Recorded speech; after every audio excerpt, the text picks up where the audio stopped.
be to God. प्रभु के नाम की स्तुति हो। First of all, I want to thank you all for your earnest prayers for me when I was sick.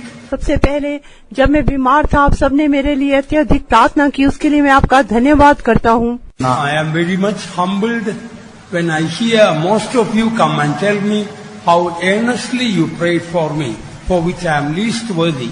जब आप सब आके मुझे बताते हैं कि आपने कितना अधिक मेरे लिए लौ लगा के प्रार्थना की, जिसके लिए मैं बिल्कुल भी योग्य नहीं, मैं अपने आप को बहुत नम्र करता हूँ। Indeed, your prayers have been a great encouragement and support for my life and ministry, and I covet your continued prayers. वास्तव में आपकी प्रार्थनाएं मेरे जीवन, मेरी सेवकाई के लिए बहुत अधिक उत्साहजनक होकर रही, और मैं और भी आपसे विनती करता हूं कि मेरे लिए प्रार्थना करते रहें। As God gives me grace this morning, I would like to share about heavenly peace. How can we get it, and how can we keep it? आज सुबह के समय जैसे प्रभु मुझे अनुग्रह देते हैं, मैं आपके साथ स्वर्गीय शांति को बांटना चाहता हूं कि कैसे हम उसे प्राप्त कर सकते हैं और कैसे हम उसे संभाल के रख सकते हैं। 2 weeks ago we had a convention in one place. One very rich man came and told he had everything in the world, but I don't have peace. 2 सप्ताह पहले एक जगह हमारे लिए सम्मेलन था। सम्मेलन में एक बहुत ही धनवान व्यक्ति आया और उसने आके कहा कि मेरे जीवन में बिल्कुल भी शांति नहीं। People, those who are in debt, in poverty, they think once they get enough money, they will have peace. But look at the very rich people with money, no peace. जो लोग दरिद्र हैं, जिन लोगों के पास कुछ भी नहीं, वो सोचते हैं एक बार उनके पास बहुत सारा पैसा मिलने से उनके जीवन में शांति आ जाएगी। नहीं, ऐसा नहीं। धनवान व्यक्ति को देखें, उसके जीवन में कुछ भी शांति नहीं थी। Sick people think if they are healed, they will have peace. But to look at the people, those who are robust and healthy, no peace at all. जो लोग बीमार हैं, वो सोचते हैं एक बार हम चंगाई पाने से हमें शांति मिल जाएगी, परंतु जो लोग बहुत तंदुरुस्त हैं, अच्छे सेहतमंद हैं, उनको देखें, उनके जीवन में बिल्कुल भी शांति नहीं है। Same way, people, those who don't have job, don't have house, they think if they will get a house or a job, they will have peace. But look at the people, those who have got very good job and very good house, no peace. जिन लोगों के पास अपना घर नहीं है, अच्छी नौकरी नहीं है, वे सोचते हैं एक बार हमें अच्छा घर बनने से, हमें अच्छी नौकरी मिलने से हमें शांति मिल जाएगी, परंतु जिन लोगों के पास अच्छे घर हैं, अच्छी नौकरियां हैं, उनको देखें, उनके जीवन में कोई भी शांति नहीं। I am told big businessmen, politicians and rich people, when they want to go to sleep, they need sleeping pills. When they wake up, they need blood pressure tablets. और मुझे बताया गया जो बहुत ज्यादा धनवान लोग हैं, बड़े बड़े व्यापारी हैं, जो राजनीतिक लोग हैं, जब वो रात को सोने जाते हैं तो नींद की गोली खानी पड़ती है और सुबह उठने के समय उन्हें ब्लड प्रेशर की गोली खानी पड़ती है। Perhaps there may be many people seated here. You may not have a real, perfect, inner, deep peace of mind. शायद यहाँ पे जितने लोग बैठे हैं उनमें से कईयों के मन में एक गहरी, एक सच्ची, एक पवित्र शांति आपके अंदर नहीं होगी। Peace is not based what is happening around you. Peace is based in what is happening within you. जो शांति है वो आपके आसपास क्या हो रहा है उसके ऊपर निर्भर नहीं, परंतु जो आपके भीतरी मनुष्य है उसमें क्या हो रहा है उसके ऊपर निर्भर है। Many people are deceived into thinking because of this problem, that problem outside, I don't have peace. That is not true. कई लोग ऐसा सोचने के द्वारा धोखा खाते हैं कि ये समस्या के कारण, उस समस्या के कारण मेरे अंदर शांति नहीं है। नहीं, वो बिल्कुल गलत है। The most difficult night of Jesus was the night he was being betrayed. यीशु मसीह के लिए जो सबसे कठिन रात थी, दुखदायी रात थी, वो रात थी जब वो पकड़वाया गया। He knew one of his disciples was going to betray him. वो जानता था कि उसका एक चेला उसे पकड़वा देगा। He knew all the disciples were going to leave him and forsake him. यीशु जानते थे कि यीशु उनके सारे चेले उनको छोड़कर चले जाएंगे। He knew afterwards not a drop of water he is going to get till he dies. वो जानते थे कि मृत्यु तक उसके बाद उन्हें एक बूंद पानी भी नहीं मिलेगी। He knew very well the sufferings he had to go through. जिन कष्टों में से यीशु को के जाना था वो उसके बारे में भली भांति पहले से जानते थे। That appeared the darkest night for Jesus. यीशु मसीह के लिए वो सबसे अंधकार में रात होके दिखाई दी। Normally, people will get greatly troubled and worried and disturbed and distressed. आमतौर से ऐसी व्यवस्था में लोग बहुत अधिक व्याकुल हो जाते हैं, बहुत अधिक निराश हो जाते हैं, बहुत अधिक दुख में पड़ जाते हैं। Look at what Jesus says in John 14:27. यूहन्ना 14:27 में देखिए यीशु क्या कहते हैं। Peace I leave with you. मैं तुम्हें अपनी शांति दिए जाता हूँ, To my peace I give unto you. अपनी शांति तुम्हें देता हूँ। Not as the world giveth to you. जैसा संसार देता है मैं तुम्हें नहीं देता। Be not troubled. तुम्हारा मन ना घबराए। So that was a time not only he had peace, but he was offering peace. वैसे समय था ना केवल यीशु के अंदर शांति थी, परंतु वो ये शांति देने का वायदा भी करते हैं। In other words, heavenly peace means the more you have trouble outside, the more you have peace inside. साधारण रूप से कहने से स्वर्गीय शांति वो है जितना अधिक बाहर आपकी अवस्था गड़बड़ी में होगी और व्याकुल अवस्था होगी, उतना ही अधिक भीतर आपके अंदर एक पूर्ण शांति पाई जाए, उसे ही स्वर्गीय शांति कहते हैं। Earthly peace means I have enough money in the bank, very good health, very good house, very good insurance, and everything is going on fine. There is a peace that is a fragile peace. जो भौमिक शांति है, मेरा बहुत बड़ा घर है, अच्छी नौकरी है, बैंक में बड़ी जमा राशि है, अच्छा घर है, ऐसी सारी बातें कहने से वो तो बहुत ही ज्यादा एक नाजुक खत्म होने वाली शांति है। Perfect peace means deep inner calm in the midst of the worst situations. संपूर्ण शांति कहने से सबसे अधिक बुरी परिस्थिति में आपके अंदर एक गहरी संपूर्ण शांति पाई जाए। Some of you may think you have peace, but suddenly if you are taken up with sickness or you lost your job or something happening, then you will know, beloved ones, whether you have real heavenly lasting peace in you or not. कई लोग कहते हैं मेरे अंदर अनंत शांति है। नहीं प्रियजनों, परंतु यदि आप अचानक से आपकी नौकरी चली जाने से, यदि आप बीमार हो जाएं, तभी पता चलेगा कि आपके अंदर वो स्वर्गीय शांति, वो अनंत गहरी वो शांति है कि नहीं। There was a person who was going to be executed by the king. एक व्यक्ति था जिसे राजा घात करने ही वाला था। Already the king decided to execute him. राजा ने उसे घात करने के लिए फैसला कर लिया था। And he knew that very well. और वे उस बात को भली भांति जानता था। He was thrown not in a prison but in a terrible dark dungeon. उसे बंदी गृह में नहीं एक परंतु एक बहुत ही अंधेरी काल कोठरी में डाल दिया। In other words, his toilet, his bathroom, his dining room, his sleeping room, his sitting room, everything in just a little space. एक तरह से कहने से उसका खाने का कमरा, उसके सोने का कमरा, उसका शौचालय, उसका किचन, सब कुछ वो छोटी सी जगह ही थी। And when he was thrown into the dungeon, many Christians who were earlier supportive to him left him and forsaken him and misunderstood. और जब उसे काल कोठरी में डाला, पहले जो बहुत सारे मसीह लोग उसका समर्थन करते थे, अब उसे छोड़कर वो चले गए। उनको उसके बारे में गलतफहमी हुई, उसको अकेला छोड़ दिया। And he knew any knock at the next knock at the door, I don't think there will be any door in the dungeon. Anyway, any knock either on the wall of the dungeon will be the executioner will be taking him to execute him. और वो जानता था कि दरवाजे पे अगली आहट होने से वो जो घात करने वाले हैं आके उसे घात करने के लिए ले जाएंगे। For many days or months, hardly any food, just any water, just to survive. And in that horrible place, everything done.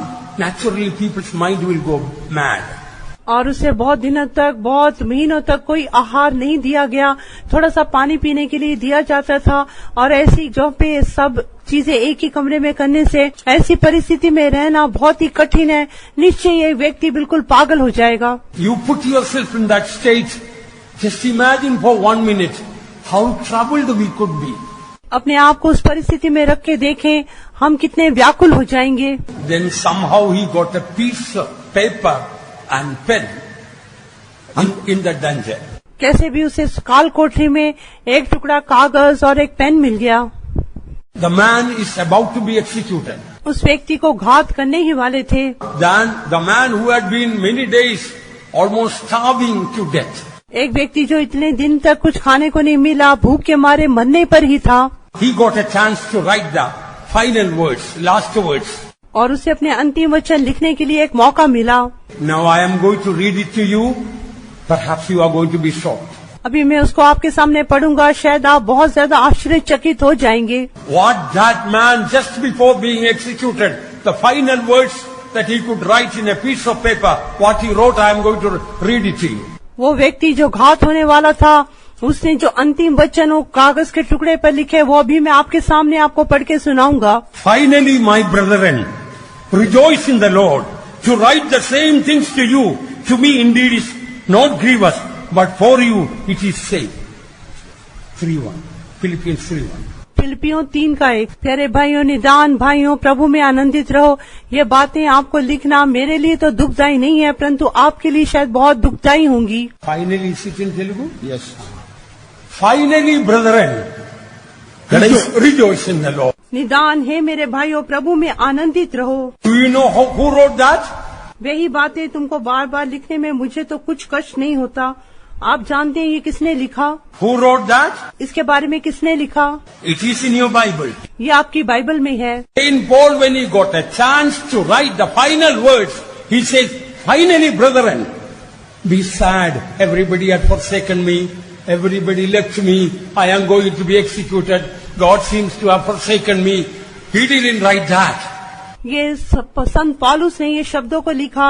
मरने से पहले उसने शब्दों को लिखा, निदान हे मेरे भाइयों, प्रभु में दुखी रहो। सबने मुझे छोड़ दिया, सबने मुझे त्याग दिया, मैं बहुत निराश अवस्था में हूँ। नहीं, उसने ऐसा करके नहीं लिखा। Beloved ones, when everything is going right and prosperous, we can clap our hands and sing, God is good, God is good. जब सब कुछ ठीक ठाक चलता है, जब सब कुछ बहुत सफल होकर दिखाई देता है, तब हम अपनी ताली बजा के हम गा सकते हैं, यहोवा भला है, भला है। In that prison, one more verse I want to read what Saint Paul wrote. उस बंदीगृह में संत पौलुस ने एक और वचन जो लिखा वो आपके सामने पढ़ना चाहता हूँ। How people can be worried and troubled and distressed, having no peace of mind in such prison condition. आप सोच कर देख सकते हैं ऐसे बंदीगृह की अवस्था में लोग कितने व्याकुल हो जाएंगे, कितने निराश हो जाएंगे, कितने संकट में पड़ जाएंगे, उनकी शांति भी उनसे नष्ट हो जाएगी। Be careful for nothing, but in everything by prayer and supplication with thanksgiving let your requests be made known unto God, and the peace of God which passeth all understanding shall keep your hearts and minds through Christ Jesus. फिलिपियों 4:6। किसी भी बात की चिंता न करो, परंतु सब बातों में तुम्हारी प्रार्थनाएं, विनती और धन्यवाद के द्वारा परमेश्वर के सम्मुख प्रस्तुत की जाएं। Dear child of God, I ask you this question. Deep in your heart, do you have a perfect peace of mind? परमेश्वर के प्यारे बच्चे, मैं आपसे प्रश्न करता हूँ, क्या आपके हृदय की गहराई में, आपके हृदय में वो सच्ची, वो गहरी शांति है कि नहीं? We read about Jesus in the darkest night of his life, what he spoke. We read about Saint Paul in the darkest time of his life, what he wrote. हमने यीशु के बारे में पढ़ा, कैसे सबसे अंधकार के समय में यीशु ने प्रार्थना की, उनकी अवस्था कैसी थी। हमने संत पौलुस के बारे में पढ़ा, सबसे अंधकार में काल कोठरी में डालने के समय उनकी अवस्था कैसी थी, इनके बारे में हमने ध्यान किया। It is possible we can become sick and perhaps doctors may say you may have only 1 week to live. During that time, are you going to be really enjoy God, peaceful to God, and you will be looking forward to see Jesus. Or how can I extend my life? Where can I go? Which hospital should I go? Where can I find money? Which will be the doctor who can help me? Are you going to be troubled about it? मान लीजिए यदि आप बीमार हो जाते हैं और doctor कहते हैं आपके जीवन के लिए केवल 1 सप्ताह ही रह गया है, उस समय क्या आपके भी अंदर वो गहरी शांति पाई जाएगी कि मैं अपने यीशु के पास जाऊंगा, मैं बहुत जल्दी जाके यीशु को देखूंगा? क्या ऐसी शांति आपके अंदर पाई जाएगी? नहीं तो आप बहुत ज्यादा व्याकुल हो जाएंगे। मैं कौन सी दवाई खाऊं, कौन से डॉक्टर के पास जाऊं, कौन से अच्छे डॉक्टर के पास जाके मैं इलाज कराऊं? क्या यह सोचते सोचते आपका मन व्याकुल होगा? Let us come back to the word of God. How to have perfect peace of mind. हम परमेश्वर के वचन पर लौटेंगे, कैसे हम मन में संपूर्ण शांति को बनाए रख सकते हैं। The world around, the people are looking for a real lasting peace. पूरे संसार में लोग इधर उधर संपूर्ण अनंत शांति की खोज में हैं। People take alcohol and drugs thinking that may give them some peace. लोग शराब पीते हैं, नशीले पदार्थों का सेवन करते हैं, ये सोचते हुए कि इससे उनको अनंत शांति मिलेगी। There are 3 steps in peace. First, peace with God, then peace of God, then God of peace. शांति के 3 भाग हैं, परमेश्वर के साथ शांति, परमेश्वर की शांति, शांति का परमेश्वर। First experience, peace with God. पहला जो अनुभव है परमेश्वर के साथ शांति। We read in Romans chapter 5 verse 1 that we have peace with God. We are therefore being justified by faith. We have peace with God through our Lord Jesus Christ. Romeo 5 अध्याय पहले वचन में पढ़ते हैं, सो जब हम विश्वास से धर्मी ठहरे तो अपने प्रभु यीशु मसीह के द्वारा परमेश्वर के साथ मेल या शांति रखें। Peace with God through our Lord Jesus Christ. हमारे प्रभु यीशु मसीह के द्वारा परमेश्वर के साथ शांति रखना। Without the Lord Jesus Christ, nobody can have real peace. यीशु मसीह के अतिरिक्त कोई भी सच्ची शांति प्राप्त नहीं कर सकता। Many years ago I was going to commit suicide because no peace. Before taking the poison, the Lord spoke to me and peace came to my life. बहुत साल पहले मेरे मन में कोई शांति नहीं थी, इसलिए मैं आत्महत्या करने वाला था, परंतु यीशु ने मुझसे मुलाकात की, मुझसे बात की और मेरे मन में एक बड़ी शांति आ गई। Jesus Christ is the peace. He is the Prince of Peace. In Him there is peace and He is our peace. यीशु शांति का राजकुमार है, उसमें शांति है और वो ही हमारी शांति है। You may go to pilgrimage. You may be giving so many offerings to church or priest, or you may be giving so many alms or so many good deeds you may be doing, but only Jesus can, who is the Prince of Peace, can give us this lasting peace. आप बहुत सारे तीर्थ स्थानों में जा सकते हैं, बहुत ज्यादा दान पुण्य दे सकते हैं, पादरी को बहुत अधिक पैसे दे सकते हैं, गरीबों की भी सहायता कर सकते हैं, भलाई के काम कर सकते हैं, परंतु आपको वो सच्ची संपूर्ण शांति यीशु मसीह के अतिरिक्त कहीं नहीं मिलेगी। So the first step, the important step to have peace is that make your life right with God or make peace with God. शांति पाने का जो पहला कदम है, परमेश्वर के साथ अपने जीवन को ठीक कर लें, नहीं तो परमेश्वर के साथ शांति में रहें। As long as you are a sinner, you may go to church or a temple or any other place. A sinner doesn't have peace unless he opens his heart to Christ and repents for his sins and gives his life to God. आप एक पापी हो सकते हैं, आप गिरजाघर में, मंदिर में, गुरुद्वारे में, नहीं तो मस्जिद में जा सकते हैं, परंतु प्रभु यीशु मसीह आपके हृदय में जब आप उसके पास आएंगे, उसके हृदय को, अपने हृदय को खोलेंगे, तो वही आपको सच्ची शांति आप प्राप्त कर सकते हैं। Every sin, like a sting, will pierce and give pain to your inner man or soul. हर एक जो पाप है एक कांटे के समान आपके प्राण में चुभकर आपके प्राण को दुख देगा। The Bible says, at the time of our death, the last moments of our life, if we kept any sin unrepented of, unconfessed, and we are not forsaken them, those sins will become like poisonous things to give deep inner pain, the time of death. Bible कहती है यदि कोई भी पाप हमारी मृत्यु तक हमने उनका इकरार नहीं किया, अंगीकार करके हमने उन्हें नहीं छोड़ा, तो हमारे मृत्यु के समय वो एक कांटे के समान हमारे प्राण में चुभेंगे. Whether you are a sinner or a backslider, चाहे एक पापी हो या पीछे हटे व्यक्ति हो, any sin that you keep in your life hidden, Word of God says that sin at the time of death will be a poisonous thing, will be stinging your inner man. जो भी पाप अपने हृदय में आप छिपा के रखते हैं, आपकी बाइबल कहती है आपकी मृत्यु के समय एक जहरीले डंक के समान आपके प्राण में वो चुभेगा. That is why in so many places we read sorrows of death, pains of death, and pain of hell at the time of death. इसलिए कई स्थानों में हम पढ़ते हैं मृत्यु की वेदना, मृत्यु की पीड़ा, नरक का दर्द, ऐसे करके कितने स्थानों में पढ़ते हैं. See what the Bible says in 1 Corinthians 15:55 and 56. O death, where is thy sting? O grave, where is thy victory? The sting of death is sin, and the strength of sin is the law.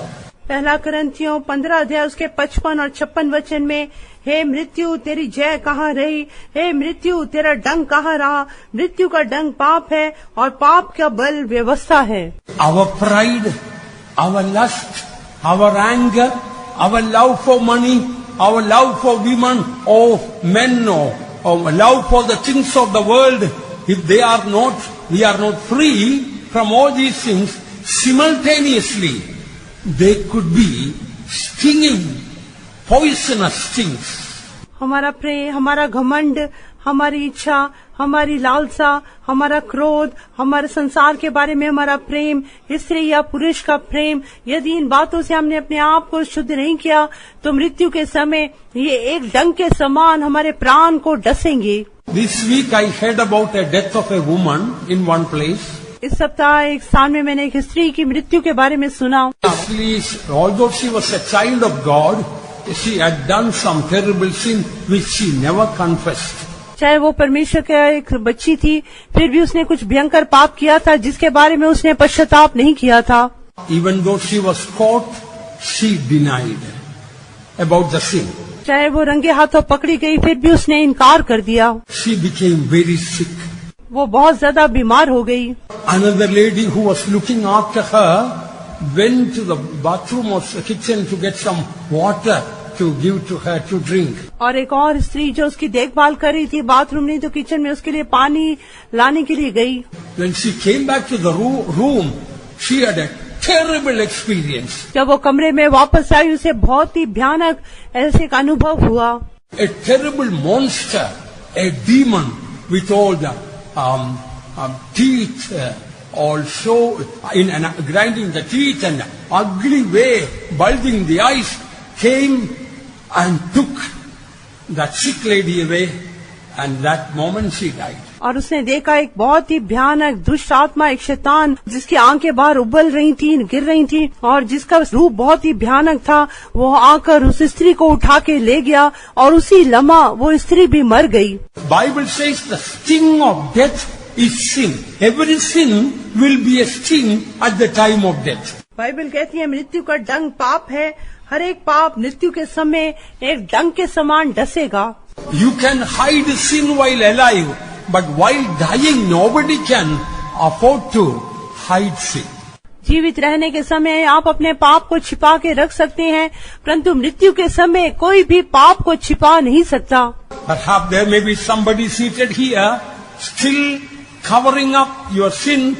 Remember, at the time of death you cannot cover it. शायद यहाँ पे अभी कोई ऐसा बैठा होगा जो अभी तक अपने पाप को छिपाए हुए है. याद रखें, मृत्यु के समय आप अपने पाप को छिपा नहीं सकते. Every sin we keep in our life, remember, like a sting, it will become sharper and sharper, bigger and bigger. ready to sting us. जो भी पाप हम अपने जीवन में छिपा के रखते हैं, याद रखें मृत्यु के समय वो बहुत ही तेज, बहुत ही चोखा डंक बन जाएगा, बार बार हमें चुभेगा। You will never have peace when there is hidden sin, unrepented sins in your life. यदि आपके जीवन में कोई छिपा हुआ पाप है, ऐसा पाप है जिसके बारे में आपने अंगीकार नहीं किया, पश्चाताप नहीं किया, तो याद रख आपके अंदर शांति नहीं होगी। But modern times, people don't say even the word sin because people don't like it. आधुनिक युग के जो लोग हैं पाप को पाप करके नहीं कहते क्योंकि उन्हें पाप कहना पसंद नहीं। In America, when people will steal the car and go away, they don't tell it stealing the car. He has gone for a joyride, they say. America में जब कोई व्यक्ति कार को चोरी करके लेके चला जाता है, वो ये नहीं कहते कि उसने चोर ने कार चोरी कर ली, परंतु कहते हैं वो एक जॉय राइड के लिए, एक खुशी की सवारी करने के लिए गया है। People, man and woman living in sin, they don't say living in sin. They call it ultra modern couple. और जो लोग स्त्री पुरुष पाप में जीवन बिताते हैं, एक साथ रहते हैं, वो उसे पाप करके नहीं कहते, वो कहते हैं अति आधुनिक जीवन। And the woman will not be told that will be living in sin with that man. They call, this is my common law wife or common law husband. वहाँ पे एक स्त्री जो पाप में जीवन जीती है, दूसरे पुरुष के साथ रहती है, ये नहीं कहते कि वो स्त्री पाप में जीवन बिता रही है, कहते हैं कॉमन लॉ वाइफ है। People those who take alcohol, they don't say that. They call social drink. जो लोग शराब पीते हैं उसे शराब पीना नहीं कहते हैं, वो कहते हैं सामाजिक एक पेय का पदार्थ है। Finally, the man died and taken to the cemetery. They don't call cemetery. They call it memorial gardens. और अंत में जब एक व्यक्ति मर जाता है, उसे कब्रिस्तान लेकर जाते हैं गाड़ने के लिए, वो उसे कब्रिस्तान नहीं कहते, वो उसे कहते हैं स्मरणार्थ की जगह है। Modern world doesn't call sin as sin. आधुनिक संसार पाप को पाप करके नहीं कहता। Not only I'm telling about the Western world. Look at the Eastern world now. ना केवल मैं पाश्चात्य देशों के लिए कह रहा हूँ, अभी पूर्वी देशों को भी देखें। For example, the Bible says the worst murder you can do is to kill your baby in the womb, which is called abortion. Bible कहती है जो सबसे बड़ी हत्या है वो एक व्यक्ति को मारना नहीं, परंतु अपने बच्चे को गर्भ में ही मार देना, वो सबसे बुरी रीति की हत्या करना है। According to the word of God, the worst murder a person can do is abortion. परमेश्वर के वचन के अनुसार एक व्यक्ति जो सबसे बुरी हत्या करता है वो है गर्भपात। A murderer hath no eternal life abiding in him.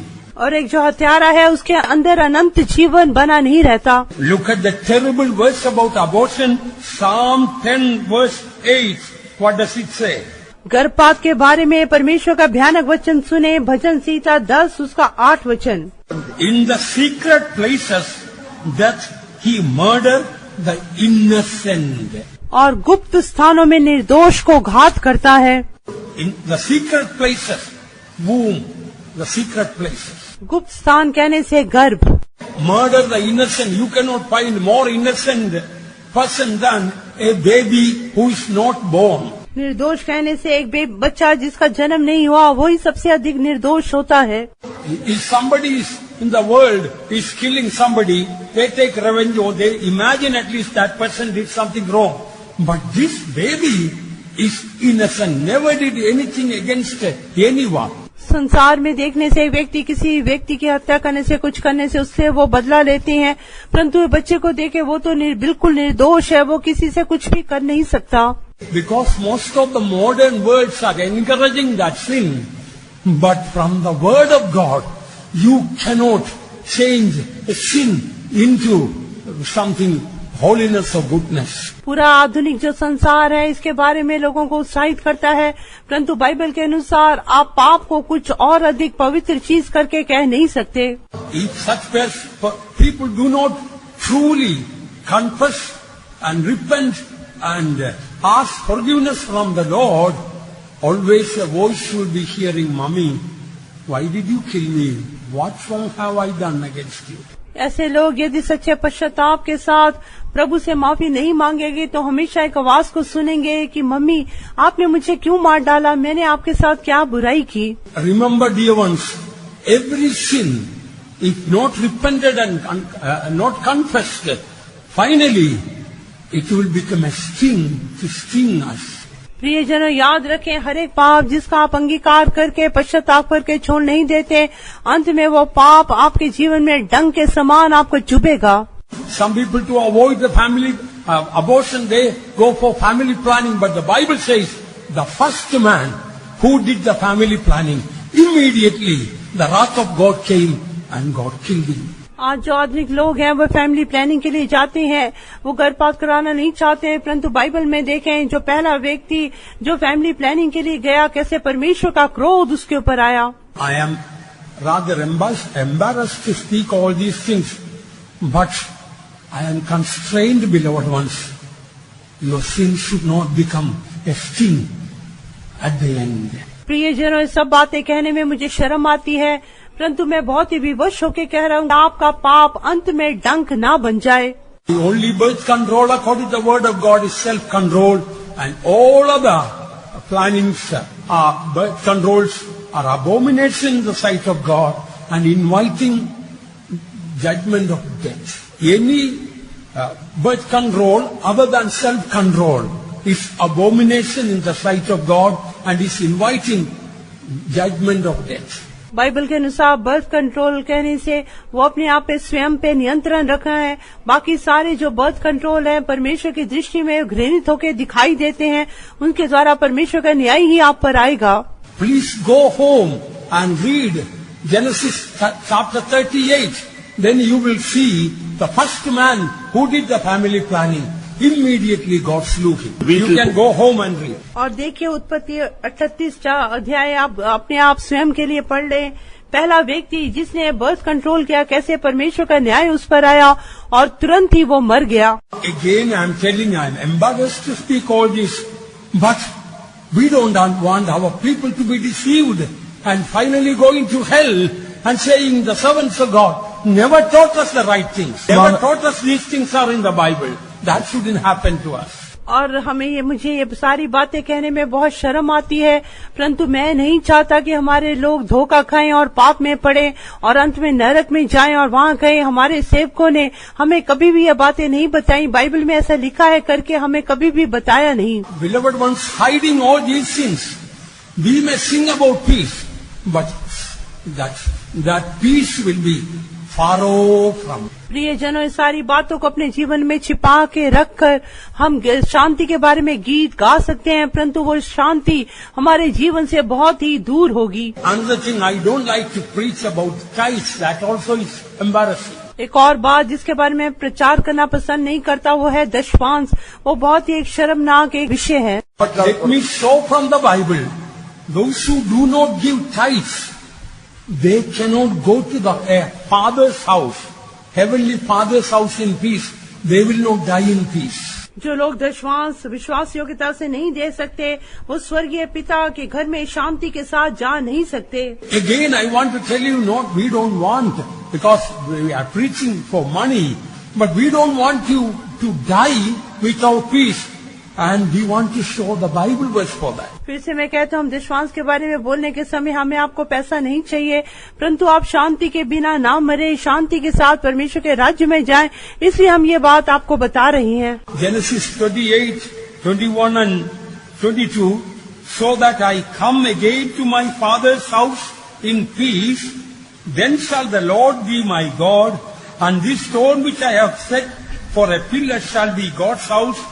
And of all that thou shalt give me, I will surely give the tenth unto thee. उत्पत्ति 28 अध्याय उसका 21 और 22 वचन, और मैं अपने पिता के घर में कुशल क्षेम से लौट आऊं तो यहोवा मेरा परमेश्वर ठहरेगा, और ये पत्थर जिसका मैंने खंबा खड़ा किया है परमेश्वर का भवन ठहरेगा, और जो कुछ तू मुझे दे उसका दशमांश मैं अवश्य तुझे दिया करूंगा। So here, going to Father's home is going to Heavenly Father's home. यहाँ पे पिता के घर में जाना, अपने पिता के घर में कुशल क्षेम से लौटना, स्वर्गीय पिता के घर में शांति से जाने को दिखाता है। That is connected with I will surely give the tenth unto thee. वो इस बात से संबंधित है कि निश्चय मैं तुझे सारी वस्तुओं का दशमांश दूंगा।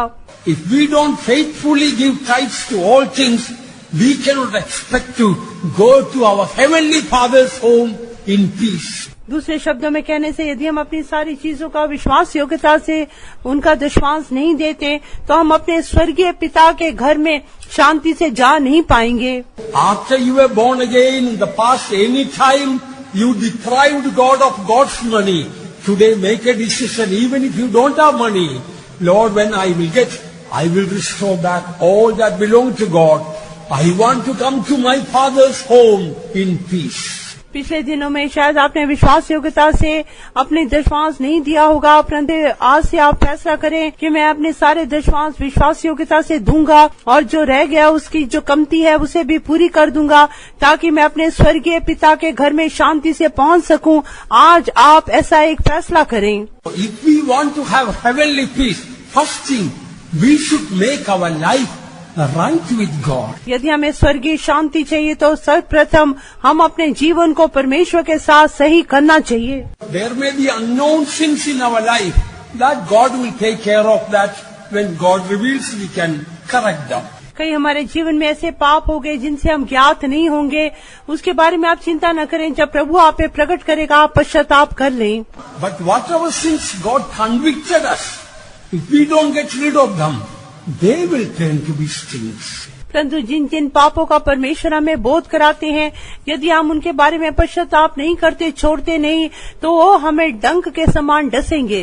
And we very often, not only from the pulpit, from the magazines, we have been exhorting about the evil of keeping television set. और न केवल मंच पे से, परंतु हम अपनी पत्रिकाओं के द्वारा भी, मैगजीन्स के द्वारा भी आपको चेतावनी देते आ रहे हैं टेलीविजन रखने के कितने दूर परिणाम हैं।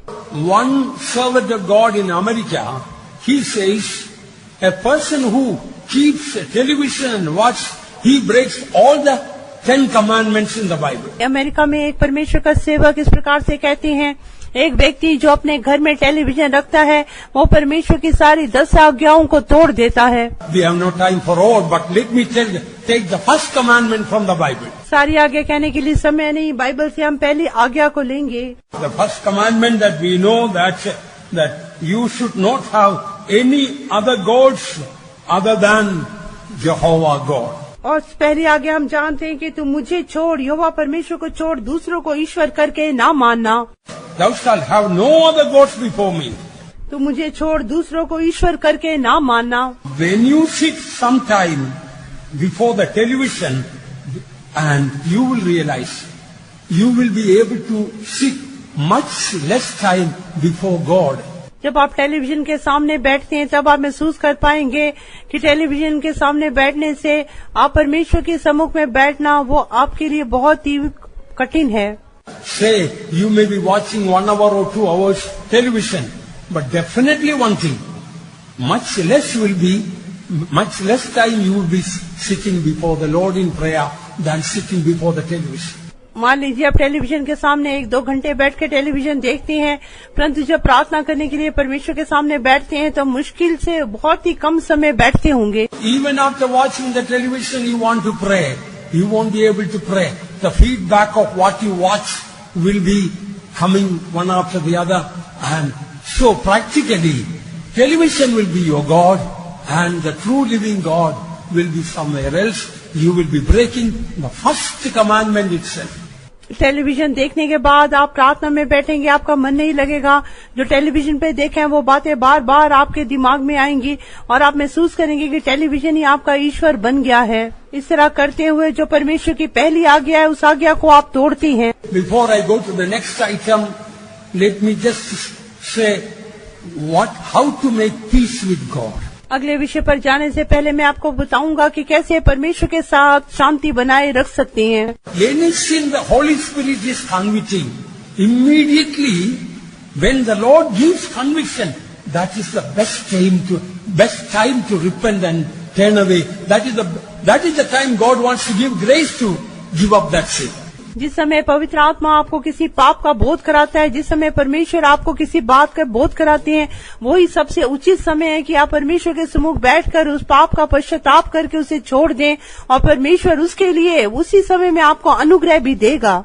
If we do that, as we read in 2 Thessalonians 3:16, now the Lord of peace himself give you peace always by all means. दूसरा थिस्सलुनीकियों 3 उसके 16 वचन में, आप प्रभु जो शांति का स्रोत है, आप ही तुम्हें सदा और हर प्रकार की शांति दे। So when we make peace with God, the next step is peace of God that passeth all understanding. जब हम परमेश्वर के साथ शांति में रहना सीख लेते हैं, तब परमेश्वर की शांति है जो समझ से बिल्कुल बाहर है।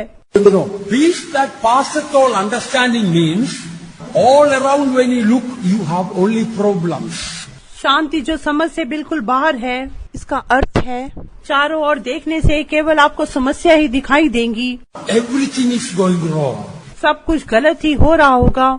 But peace of God means परंतु परमेश्वर की शांति का अर्थ है you don't look what is outside, you look what is inside your God.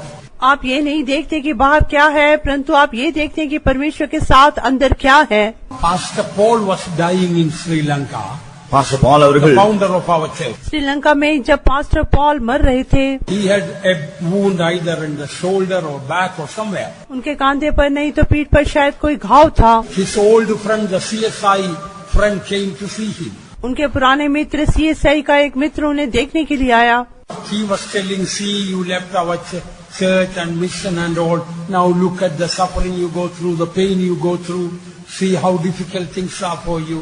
वो कह रहे थे, देखो तुमने हमारी संगति को छोड़ दिया, हमारे चर्च को छोड़ दिया, अभी तुम कितने कष्ट में से होके जा रहे हो, कितने बीमारी में से होके जा रहे हो। Pastor Paul replied, you have only seen the wound, the outside. There is a roaring lion inside, you didn't see. Pastor Paul ने उत्तर दिया, आप तो मेरे बाहर के घाव को देख रहे हैं, परंतु मेरे अंदर जो सिंह गरज रहा है उसे आप नहीं देख रहे। Dear child of God, things that are outside cannot affect us when there is somebody greater than that is in the world is inside. जो प्रिय जनों, जो बाहर की बातें हमें किसी भी रीति से प्रभावित नहीं कर सकती, जब तक वो जो संसार से बड़ा है हमारे अंदर है। So peace of God that passeth all understanding. परमेश्वर की शांति जो समझ से बिल्कुल बाहर है। So when our heart is right with God, pure and transparent, none of these problems can penetrate into our spirit. जब हमारा हृदय परमेश्वर के साथ बिल्कुल सही होगा, बिल्कुल शुद्ध और पारदर्शी होगा, तब ये कोई भी समस्याएं, कष्ट अंदर आ नहीं सकती। And then the next is, आगे है शांति का परमेश्वर। that is God of peace is altogether different from the rest of the things. Making peace with God and peace of God. जो शांति का परमेश्वर है बाकी सारी बातों से अलग है। परमेश्वर के साथ शांति और परमेश्वर की शांति उन सब बातों से बिल्कुल अलग है। God of peace means initially we have the peace of God, finally we have the God of peace. शांति का परमेश्वर कहने से पहले सर्वप्रथम हमारे अंदर परमेश्वर की शांति रहती है और अंत में वो शांति का परमेश्वर हमारे साथ है। It's like first I have a cup of water from the Indian Ocean, but then to drink or to take to make use of. But finally, instead of a cup of water from the ocean, I am inside the ocean. ये इसका कहने का अर्थ इस समान है जैसे कि एक प्याला मैं पानी इंडियन ओशन से लूं और उसका इस्तेमाल करूं, परंतु अंत में मैं बिल्कुल इंडियन ओशन में डूब ही जाऊं, उसमें बिल्कुल समा जाऊं। Instead of possessing peace, you possess the God of peace. और शांति रखने के बजाय आप पूर्ण रूप से वो शांति का परमेश्वर आपके पूरे अस्तित्व में आ जाता है। Instead of possessing the peace, the grace of God, finally you possess the God of all grace. और अनुग्रह को अपने पूरे अस्तित्व में लेने के स्थान में अंत में वो सारे अनुग्रह का दाता ही आपके अस्तित्व में आ जाता है। That in a different way to say, Isaiah 26:3 says, "Thou will keep him in perfect peace, whose mind is stayed on thee. 26:3. ये शायद 26:3 में, जिसका मन तुझ में धीरज धरे हुए है, उसकी तो पूर्ण शांति के साथ रक्षा करता है, क्योंकि वो तुझ पर भरोसा रखता है। That word perfect peace in the original, shalom, shalom. पूर्ण That's double peace. पूर्ण शांति कहने से जो मूल भाषा में शालोम शालोम है। So, how to have this perfect peace? कैसे हम इस पूर्ण शांति को प्राप्त कर सकते हैं? What Saint Paul says in Philippians in a different way, but the same truth is mentioned here. संत पौलुस जो फिलिपियों में कहते हैं अलग दृष्टिकोण से है, परंतु वही बात यहाँ पर भी लिखी हुई है। You get perfect peace if your mind is staying on Jesus, not on the problem. आपको पूर्ण शांति प्राप्त होगी जब आपका मन यीशु पर लगा रहेगा, अपनी समस्या पर नहीं। Very often we get troubled and lose peace because our mind is staying on our problem. Tomorrow I have to pay this money. Tomorrow in the job I have that problem, this problem. Our mind is staying on that rather than staying in God who has solution for all our problems. अक्सर हमारा मन हमारी समस्या पर ही बना रहता है, कल क्या होगा, क्या करूंगा, हम व्याकुल होते रहते हैं। हम पूर्ण शांति के परमेश्वर पर अपना मन नहीं लगाते, परंतु ऐसी बातों पे अपना मन लगाकर हम पूर्ण शांति को खो देते हैं। We are children of God. We all have various problems. But the question is this: is your mind on your problem, or is your mind on the God who solves the problems? प्रियजनों, हम सबको बहुत ज्यादा समस्याएं हैं, ये सच है, परंतु जो असली बात है कि जो हमारा मन क्या हमारी समस्याओं पर लगा रहता है, नहीं तो हमारे परमेश्वर पर जो सारी समस्याओं का हल करने वाला है। You may be sick, but the question is this: is your mind on your sickness?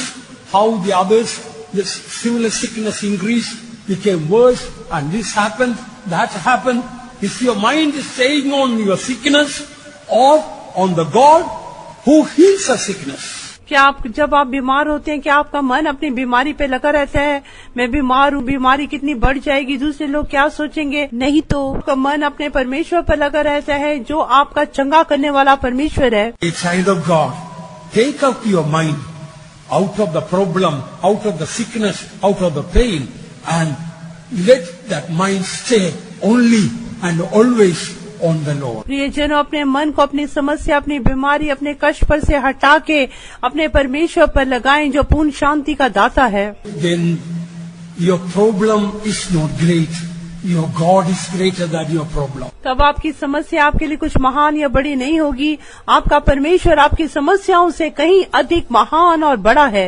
Then you realize your sickness is not great, but the healer is great. जब आपको ये मान लेंगे कि आपकी बीमारी बड़ी नहीं, परंतु आपका चंगा करने वाला बड़ा है, Thou will keep him in perfect peace. उसकी तो पूर्ण शांति के साथ रक्षा करता है। Shalom, shalom. Shalom shalom. One meaning of shalom is perfect health. शलोम का एक अर्थ संपूर्ण स्वास्थ्य है। So we can also read, Thou will keep him in perfect health, whose mind is stayed on thee.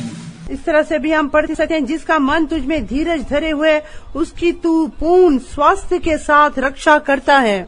Even before we finish this meeting, the Lord wants to heal you. आज ये meeting खत्म करने से पहले आज परमेश्वर आपको चंगा करना चाहती हैं।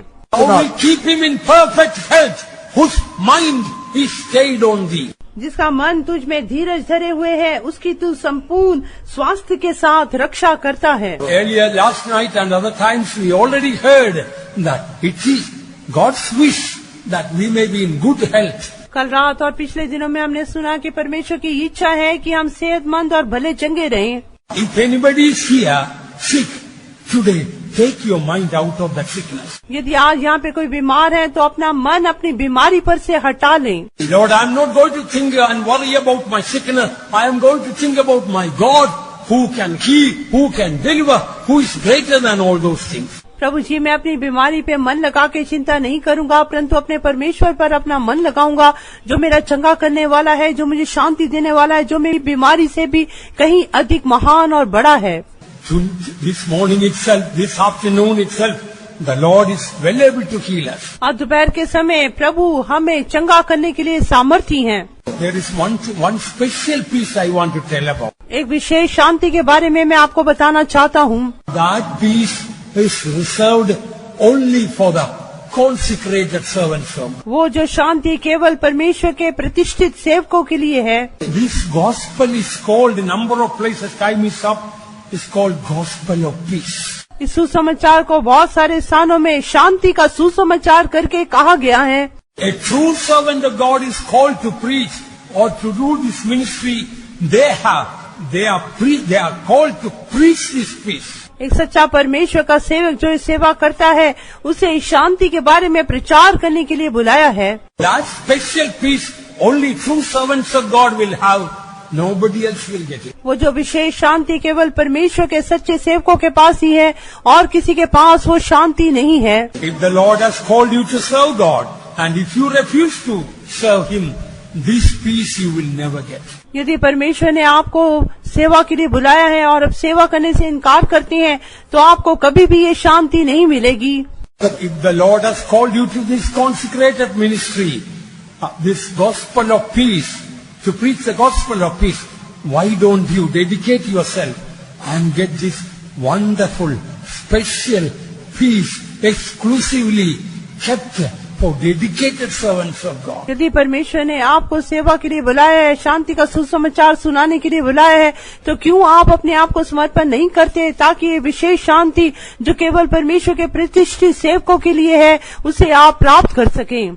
That peace can only start when the servants of God will lay hands and take you to the ministry. वो शांति तभी आरंभ होती है जब परमेश्वर के सेवक आपके सिर पर हाथ रखते हैं और आप सेवा में लिए जाते हैं। I still remember the moment I was laid hands a few years ago when I was serving, when I was in Bombay. जब मैं बॉम्बे में था, जब मुझे वो सेवा में लेने के लिए मुझ पर हाथ आया, आज भी मुझे वो याद है। I had a vision that time. उस समय मुझे एक दर्शन मिला। Jesus came there. यीशु आए And I saw angels were pouring anointing oil upon my head. और मैंने देखा स्वर्गदूत मेरे सिर पर अभिषेक का तेल उंडेल रहे थे। And then Jesus laid the hand upon me. तब यीशु ने अपना हाथ मेरे सिर पर रखा। Exactly the time Jesus laid hand upon me, the elder pastor laid hand on me and took me to the ministry. और जिस समय यीशु ने अपना हाथ मेरे सिर पर रखा, ठीक उसी समय चीफ पास्टर ने भी अपना हाथ मेरे सिर पर रखा मुझे सेवा में लेने के लिए। I want to tell you with all humility, from that time a very special peace came to me, and by the grace of God it never left me. बड़ी नम्रता से मैं आपको बताना चाहता हूँ, जिस समय से लम्हा से मेरे सिर पर हाथ आया, एक बड़ी विशेष शांति मेरे ऊपर छा गई और अभी तक वो शांति मेरे साथ है। If the Lord has called you to this consecrated ministry, don't give up this great privilege the Lord is offering for the sake of the husk in the world.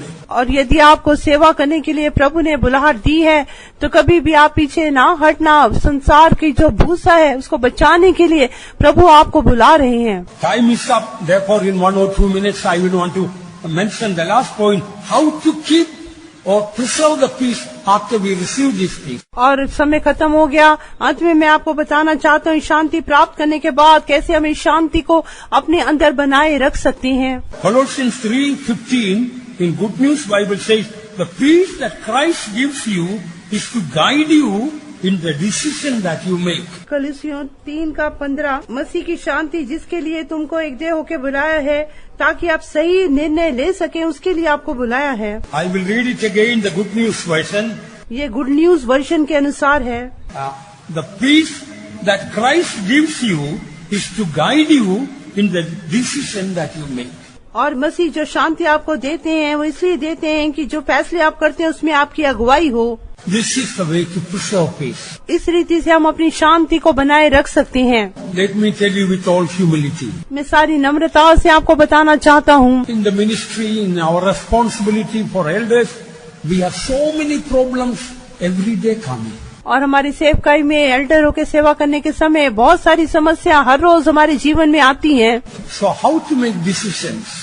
उस समय फैसले कैसे लेने हैं, to do this way or that way. इस तरफ जाना है, उस तरफ करना है, क्या करना है, कैसे करना है। Do you know how we elders make the decision? क्या आप जानते हैं हम जो एल्डर्स हैं हम कैसे फैसले लेते हैं? According to this verse. इस वचन के अनुसार If we want to do something, if we will feel peace in the inmost being, that means, okay, go ahead with it. If we feel troubled inside, we are disturbed, that means God says, don't do it now, either later or don't do it. यदि हम कोई काम करना चाहते हैं, फैसला लेना चाहते हैं, तब हमारे अंदर वो गहरी सच्ची शांति बनी रहेगी। यदि वो सच्ची शांति, गहरी शांति बनी नहीं रहेगी, तब इसका अर्थ है प्रभु कह रहे हैं अभी कोई फैसला नहीं करना, अभी तुम शांत रहो। Beloved ones, that is the way to preserve our peace. प्रियजनों, यही मार्ग है जिसके द्वारा हम अपनी शांति को संभाल सकते हैं। As we walk with God, anything we want to do wrong, immediately the Holy Spirit will say, no, no, and the peace we don't feel in our. जब कभी हम परमेश्वर के साथ साथ चलने के समय, जब कभी हम कुछ करना चाहते हैं, कुछ गलत करना चाहते हैं, तुरंत पवित्र आत्मा कहता है नहीं नहीं, और परमेश्वर की शांति भी हमसे नष्ट हो जाती है। If that is the right decision to take, then we feel peace about it. यदि जो हमें सही फैसला लेना है तो उसके बारे में हमारे हृदय में शांति बनी रहेगी। And you know what is the ultimate purpose of this inner peace? आप जानते हैं इस भीतरी शांति का अंतिम उद्देश्य क्या है? This name, 2 Peter 3:14 says, be diligent that you may be found of him in peace, without spot and blameless when he comes. Hindi के अनुसार 2 पत्रस 3:14। हे प्रियो, जबकि तुम इन बातों को आज देखते हो तो यत्न करो कि तुम शांति से उसके सामने निष्कलंक और निर्दोष ठहरो। हम अपनी आंखें बंद करें। Be a child of God. If you don't have perfect peace of mind, the Lord of peace is here to give that peace. प्रियजनों, यदि हमारे अंदर वो पूर्ण शांति नहीं है तो आज रात वो शांति का परमेश्वर हमें शांति देने के लिए यहाँ मौजूद है। Don't hide any sin in your life. अपने जीवन में किसी भी पाप को छिपाना नहीं। Don't let it become a sting at the time of your death. आपकी मृत्यु के समय उसे डंक पड़ने के लिए जगह ना दें। If you have to go to the heavenly Father in peace, make sure you are faithfully tithing. यदि आप स्वर्गीय पिता के घर में शांति के साथ पहुंचना चाहते हैं तो अपनी शांति को बनाए रखें, अपनी दशमांश देने में विश्वास योग्य रहें। Don't keep your mind on your problems and sickness.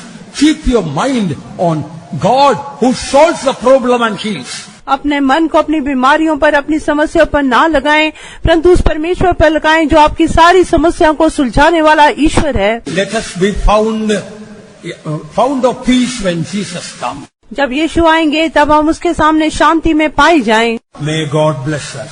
प्रभु हमें आशीष दे।